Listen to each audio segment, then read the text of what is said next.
Jumbo, thank you for joining me for a virtual dose of vitamin Z as we bring the Detroit Zoo to you. My name is David, educator and storyteller for the Detroit Zoological Society.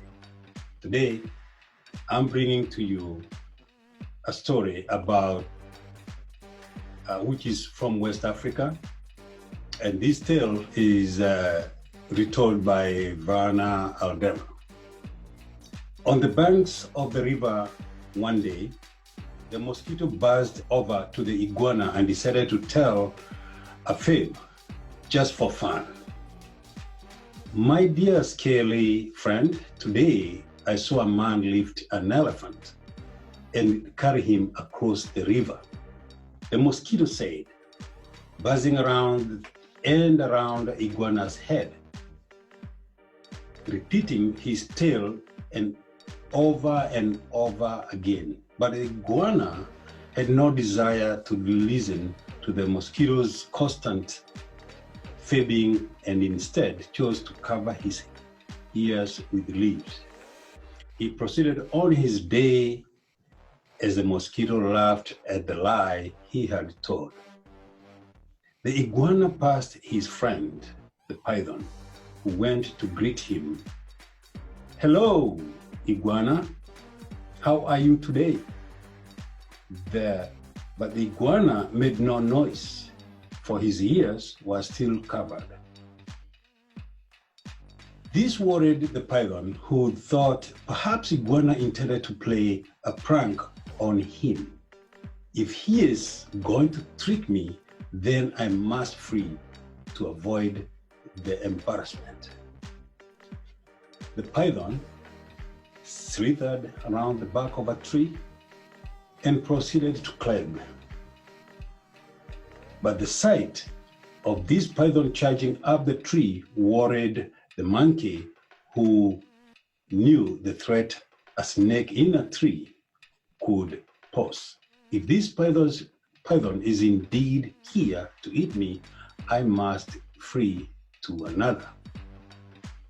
And thus, the monkey leaped from the branch to branch, swinging from tree to tree, only stopping when a branch beneath him snapped and fell onto one of the owl's owlets.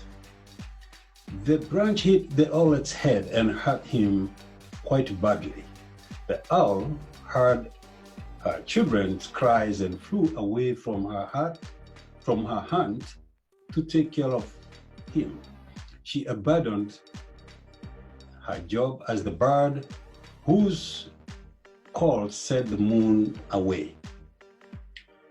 For hours and hours, the night did not cease, and the moon hung proud and bright in the sky, until finally, all the animals gathered together to ask King Lion what to do. The King Lion traveled to the owl and asked why. "She will not cast the moon away," she replied.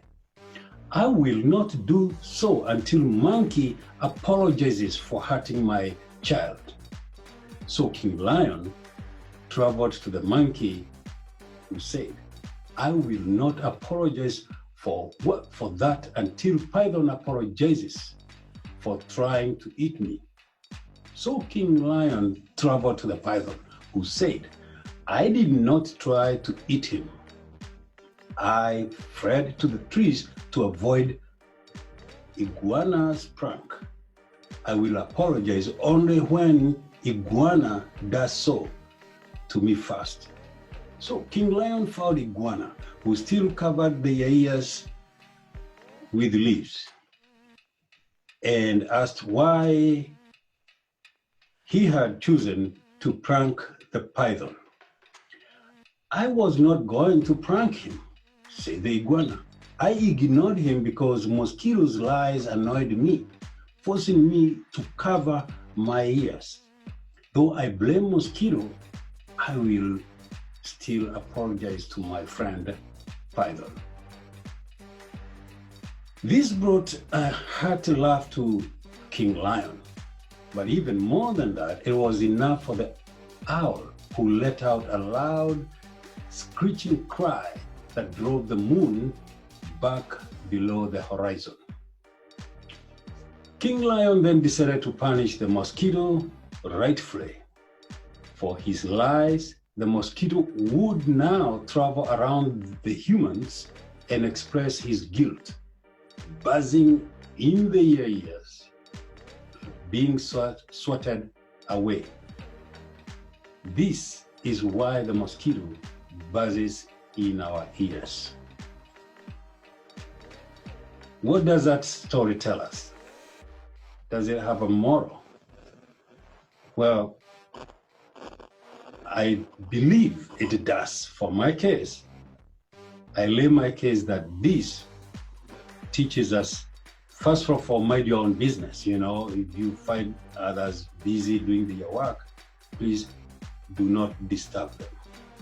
Secondly, be a good friend and join the rest. What is your moral in your from this story?